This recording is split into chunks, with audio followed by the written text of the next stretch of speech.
BJP ಯಾರಂತ ಯಾತ್ರೆಯನ್ನು ಮಾಡಲಿಕ್ಕೆ ಪ್ರಯತ್ನ ಮಾಡಲಿಲ್ಲ. ಹಿಂದೆ ಚಂದ್ರಶೇಖರ್ ಅವರು ಅವ್ರದೇ ಆದಂತಹ ಒಂದು ರೀತಿಯ ಒಂದು ಪ್ರಯತ್ನವನ್ನು ಚಂದ್ರಶೇಖರ್ ಅವರು ಪ್ರಯತ್ನವನ್ನ ಮಾಡಿದ್ರು. ಅದು ಬಿಟ್ರೆ ಇಷ್ಟು ದೊಡ್ಡ ಯಾತ್ರೆ, ಇಷ್ಟು ದೊಡ್ಡ ಮೆಡಿಗೆ ಇದು ಕಾಂಗ್ರೆಸ್ ಪಕ್ಷದ ಮಾತ್ರ ಸಾಧ್ಯ. ನೀವೆಲ್ಲ ಕಾಂಗ್ರೆಸ್ ಪಕ್ಷದ ಕುಟುಂಬದ ಸದಸ್ಯರು, ನಿಮ್ಮೆಲ್ಲರೂ ಕೂಡ ದೊಡ್ಡ ಶಕ್ತಿ ಮೂಡ್ತಿದೆ. ಇವತ್ತು ಮತ್ತೆ ಮಣಿಪುರದಿಂದ, ಮಿಜೋರಾಂನಿಂದ ಮತ್ತೆ ಇವತ್ತು ಮುಂಬೈವರೆಗೂ ಕೂಡ ಈ ಯಾತ್ರೆ ಪ್ರಾರಂಭ ಆಗಿದೆ.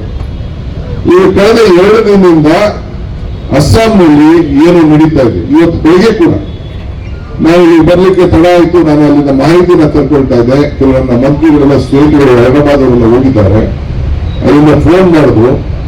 ಇವತ್ತು ಬೆಳಗ್ಗೆ ಗುವಾಹಟಿ ನಗರದಲ್ಲಿ ಎಂಟ್ರಿ ಮಾಡಲಿಕ್ಕೆ ಬಿಟ್ಟಿಲ್ಲ. ಸುಮಾರು 5,000 ಜನ ಕಾರ್ಯಕರ್ತರನ್ನ ಇವತ್ತು ತಡೆ ಮಾಡಿ ಇಲ್ಲಿ ಪ್ರತಿಭಟನೆ ಈಗ ನಡೀತಾ ಇದೆ. ಒಳಗಡೆ ಎಂಟ್ರಿ ಮಾಡಲಿಕ್ಕೆ ಬಂದಿಲ್ಲ. ಅಂದ್ರೆ ಈ ದೇಶದಲ್ಲಿ ಸಂವಿಧಾನ, ಪ್ರಜಾಪ್ರಭುತ್ವ ಎರಡು ಬದುಕಿದೆಯೋ ಇಲ್ಲ ಅನ್ನೋ ಒಂದು ಪ್ರಶ್ನೆ.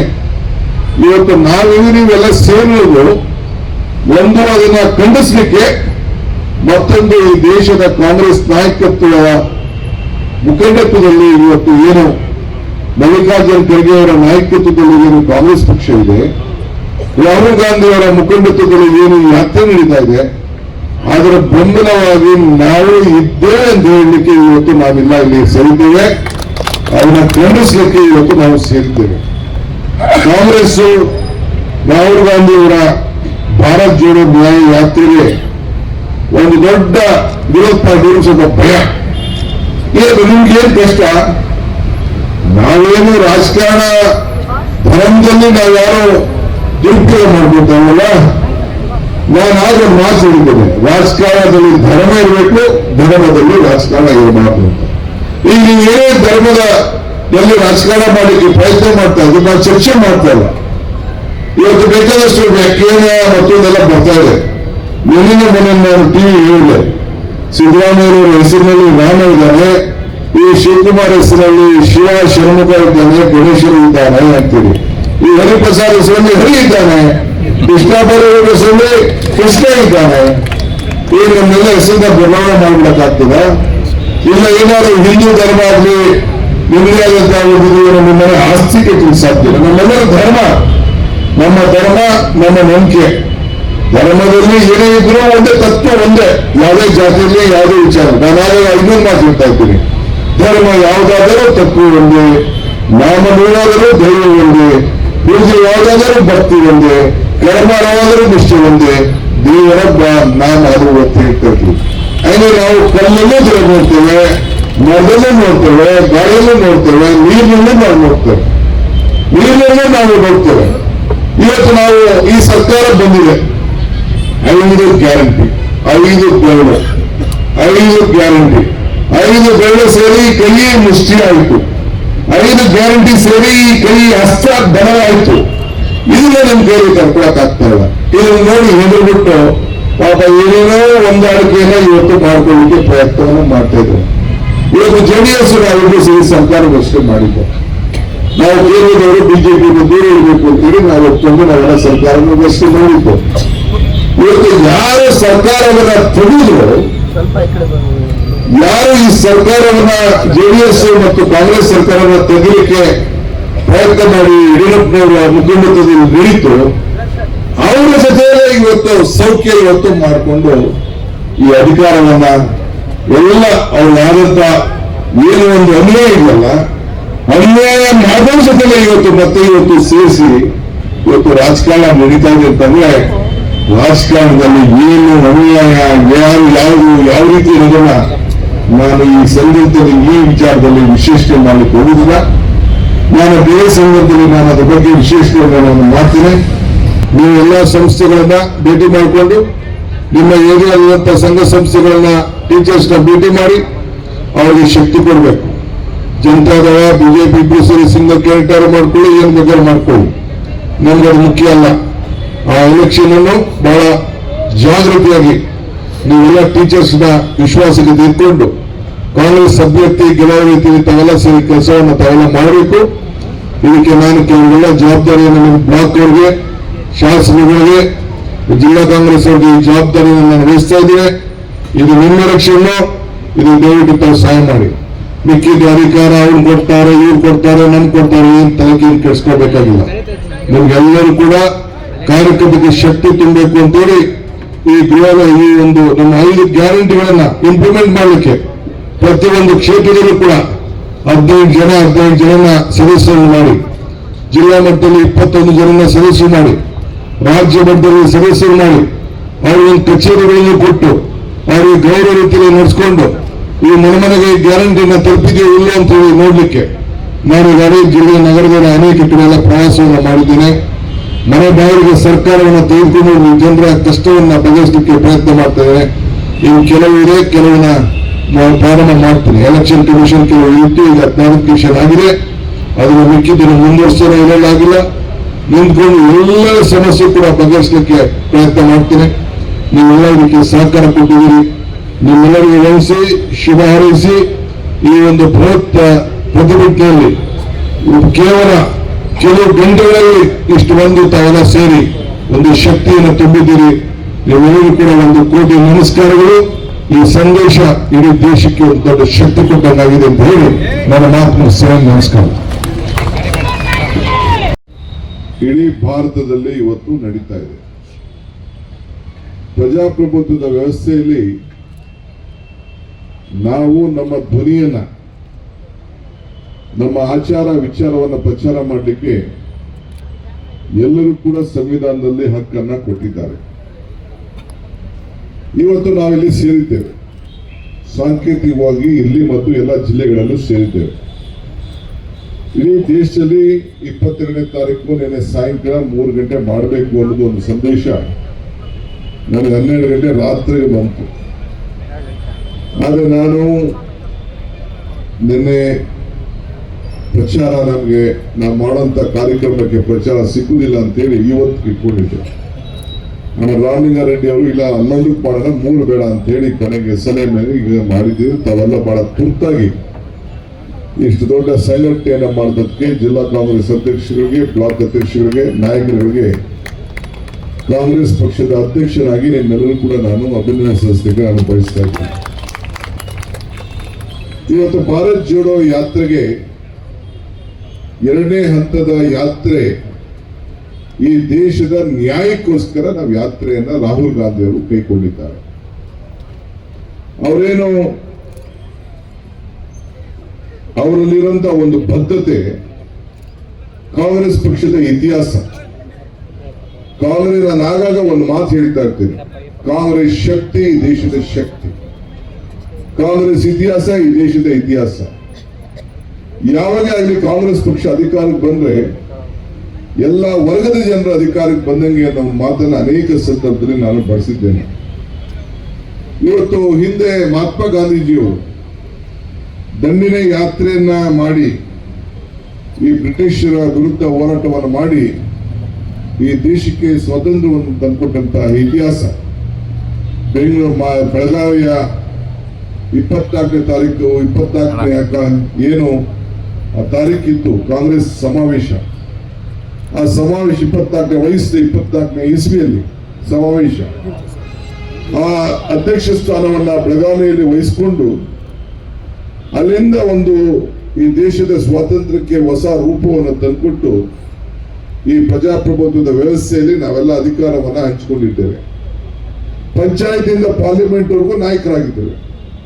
ನೀವೆಲ್ಲ ಪಂಚಾಯತಿಯಲ್ಲಿ ನಾಯಕರಾಗಿದ್ದೀರಿ, ಸೊಸೈಟಿಯಲ್ಲಿ ನಾಯಕರಾಗಿದ್ದೀರಿ, ಪಾರ್ಲಿಮೆಂಟ್ ಅಲ್ಲಿ ನಾಯಕರಾಗಿದ್ದಾರೆ, MLAಗಳಾಗಿದ್ದೀರಿ, ನಾವೆಲ್ಲ ಆಗಿದ್ದೇವೆ.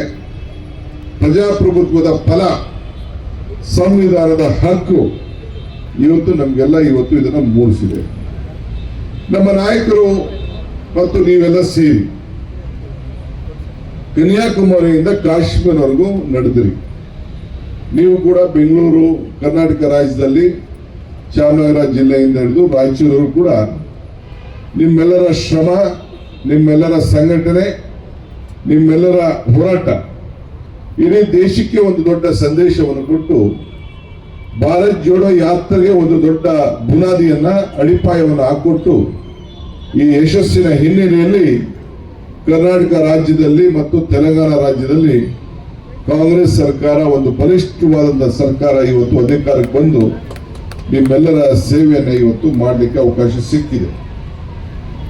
ಇವತ್ತು ಭಾರತ್ ಜೋಡೋ ನ್ಯಾಯ ಯಾತ್ರೆ ಅಂತೇಳಿ ನಾನು ಸಿದ್ದರಾಮಯ್ಯನವರು ಆ ಒಂದು ಸಭೆಯಲ್ಲಿದ್ದು, ನ್ಯಾಯ ಯಾತ್ರೆ ಬೇಕಾ ಬೇಡವಾ ಅನ್ನೋ ಒಂದು ದೊಡ್ಡ ಸಭೆಯನ್ನ ಇದ್ದು ನಮ್ಮನ್ನೆಲ್ಲ ಕರೆಸಿದ್ರು. ಸೊ ಕೊನೆಗೆ ಅನೇಕ ಚರ್ಚೆ ನಡೀತು. ಭಾರತ್ ಜೋಡೋ ಯಾತ್ರೆ ಅಂತ ಮಾಡಬೇಕು, ಕೆಲವು ನ್ಯಾಯ ಯಾತ್ರೆ ಮಾಡಬೇಕು, ಕೆಲವು ನ್ಯಾಯ ಬೇಡ ಅಂತ. ಸೊ ಅನ್ಯಾಯದ ವಿರುದ್ಧ ಹೋರಾಟವನ್ನು ಮಾಡಕ್ಕೆ ಎರಡನೇ ಹಂತದಲ್ಲಿ ರಾಹುಲ್ ಗಾಂಧಿ ಅವರು ತೆಗೆದುಕೊಂಡಂತ ಒಂದು ತೀರ್ಮಾನ ಇದೆಯಲ್ಲ, ಈ ಚಳಿಲಿ ಈ ಬಿಸಿಲಿನಲ್ಲಿ ಇವತ್ತು ಒಂದು ಬದ್ಧತೆ ಇದೆಯಲ್ಲ, ಈ ದೇಶದ ಜನತೆಯನ್ನ ಹೃದಯವನ್ನ ಒಗ್ಗೂಡಿಸಬೇಕು, ಯುವಕರ ಸಮಸ್ಯೆಯನ್ನ ಬಗೆಹರಿಸಬೇಕು, ಈ ದೇಶದಲ್ಲಿ ಆಗ್ತಾರಂತ ಒಂದು ಬೆಲೆ ಏರಿಕೆಯನ್ನ ತಡೆಗಟ್ಟಬೇಕು ಅನ್ನೋ ಒಂದು ಒಂದು ಮೂಲ ಮಂತ್ರವನ್ನ ಇಟ್ಕೊಂಡು ಈ ಯಾತ್ರೆಯನ್ನ ಮಾಡ್ತಾ ಇದ್ದಾರೆ. ಇದು ನಮಗಲ್ಲ, ಎಲ್ಲ ವಿರೋಧ ಪಾರ್ಟಿಗಳು ಕೂಡ ಇದೊಂದು ಮಾದರಿ. ಗೃಹ ಏನು ಮನೆ, ಜ್ಯೋತಿ ಎಂದೇನು ಬೆಳಕು, ಬೆಳಕಿನಲ್ಲಿ ಶಕ್ತಿ ಇದೆ. ಇವತ್ತು ಗೃಹ ಲಕ್ಷ್ಮಿ, ಆ ಗೃಹಕ್ಕೇನು ಆ ಪ್ರತಿಯೊಂದು ಮನೆಗೂ ಹೆಣ್ಣುಮಗಳು ಕೂಡ ಲಕ್ಷ್ಮಿ ಹಣ ಹೆಚ್ಚಿಗೆ ಆಗ್ಬೇಕು, ಆ ಕುಟುಂಬಕ್ಕೆ 2,000 ಸೇರ್ಬೇಕು. ಗೃಹ ಜ್ಯೋತಿ 1-1.5 ಸಾವಿರ ರೂಪಾಯಿ ಖರ್ಚಾಗ್ತದೆ. ಅನ್ನಭಾಗ್ಯ, ಅಕ್ಕಿ ಒಂದ್ ಕಡೆ ಇತ್ತು, ಅರ್ಶನ ಒಂದ್ ಕಡೆ ಇತ್ತು, ಅದೆರಡು ಸೇರಿ ಮಂತ್ರಾಕ್ಷತೆ ಆಯ್ತು.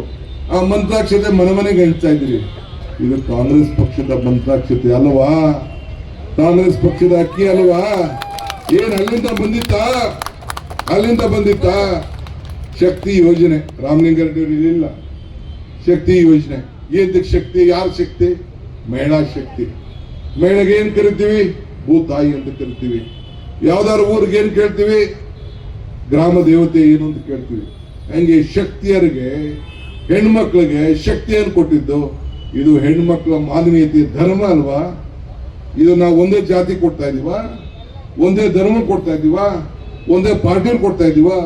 ಇದೇ ಕಾಂಗ್ರೆಸ್ ಪಕ್ಷಕ್ಕೂ ಬೇರೆಯವ್ರಿಗೂ ಇರುವಂತ ವ್ಯತ್ಯಾಸ.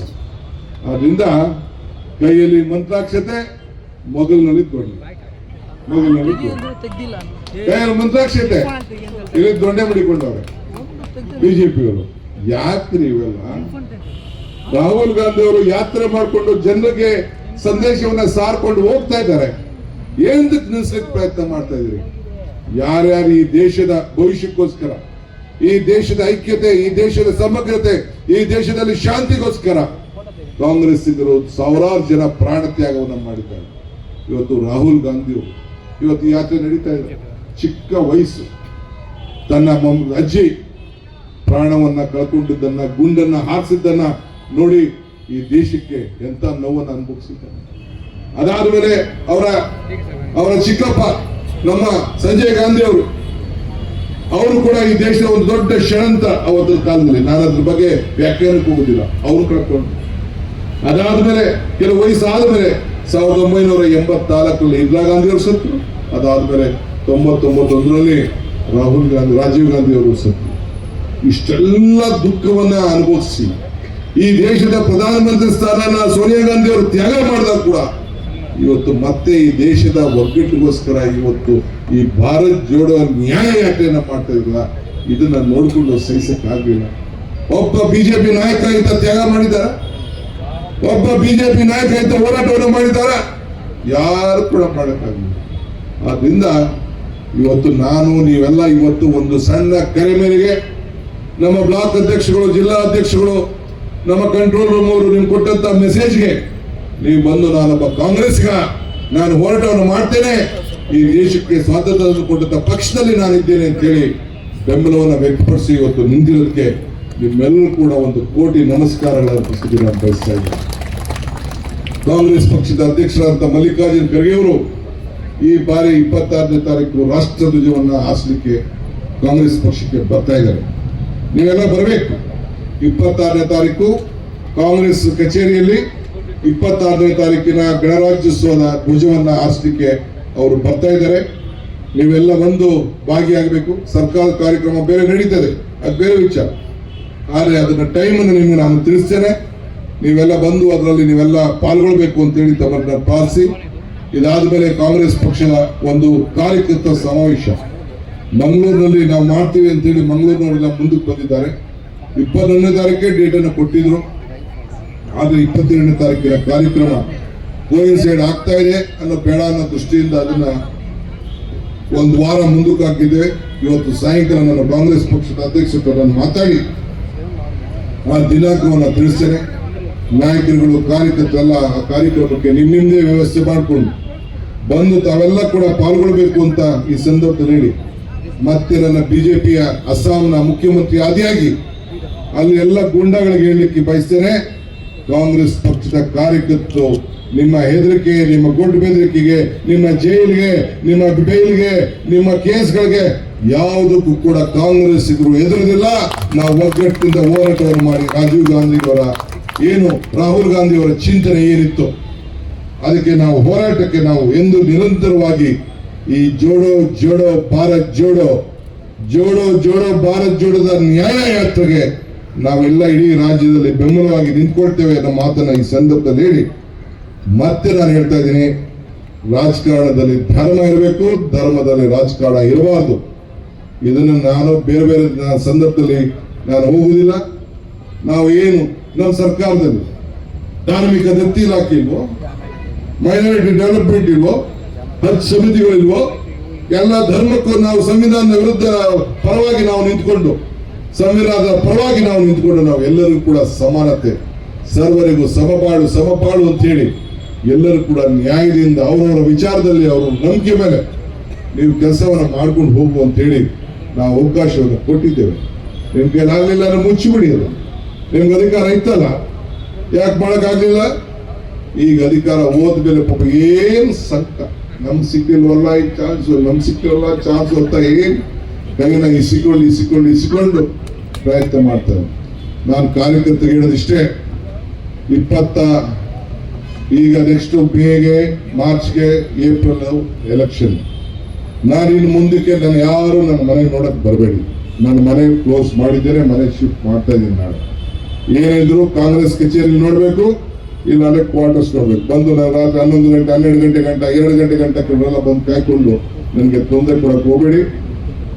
ಕಾಂಗ್ರೆಸ್ ಪಕ್ಷದ ಕೆಲಸ, ಸರ್ಕಾರದ ಕೆಲಸ ಆಮೇಲೆ ಮಾಡೋಣ. ಫಸ್ಟ್ ಈ ಕಾಂಗ್ರೆಸ್ ಪಕ್ಷದ ಅಧ್ಯಕ್ಷನಾಗಿದೆ. ನನಗೆ ಬಂದು ಯಾರು 10:15 ಗಂಟೆ ಮೇಲೆ ನಾನು ಬಂದು ನನ್ನ ಕ್ವಾರ್ಟರ್ಸ್ ಏನಿದೆ ಅಲ್ಲಿ ಭೇಟಿ ಮಾಡಿ, ಇಲ್ಲಾಂದ್ರೆ ಕಾಂಗ್ರೆಸ್ ಕಚೇರಿ. ಅದು ಬಿಟ್ಟು ಬೇರೆ ಏನ್ ಕೆಲಸ ಇಲ್ಲ.